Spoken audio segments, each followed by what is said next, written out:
In a mysterious incident, 3 underage girls from Dongkamukam was reportedly said to be missing since 29th of September. The missing girls were identified as Sirmili Terangpi, 16 years old, Sirli Teronpi, 17 years old, and Marigold Hansepi, 18 years old. It was said that they went to attend their classes in their own respective school on 19 September, and since then, they did not return home. Sirli Teronpi is a 10th standard student of Vosokoida English High School and is the daughter of Chandan Teron and Rebecca Hansepi. Sirmili Terangpi is a 9th standard student of R2 Kekang High School and is the daughter of Borson Terang and Sojula Rongparpi. Marigold Hansepi is an 8th standard student of Dongkamukam Girl High School and is the daughter of Mohendra Hanse and late Moina Timungpi.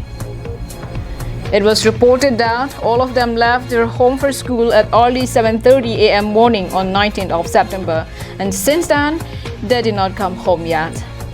It's been 3 days, yet there is no any information about their whereabouts.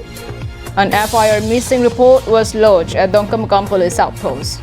Parents of those missing children works as a daily wage laborer for the stone chips manufacturing companies and is said to be financially weak and currently not in a position to initiate a search and rescue operation. Hence, the parents and guardians appeal the higher authority of KAAC, social and students organization and the concerned civilians to kindly help them trace their missing children. SA tumhan lapen ki NCA tumhan sikar lapen karbiang long kirai akit hekiding asar CMEM asar tumhan taprajing penili supi tumkang budat labang kithomakhan nang ripidun rawan nangwan piserak asonte mi parpusinili tuning ripalpidling. Wiki-based report from Dongkamukam for Karbiang Long Life.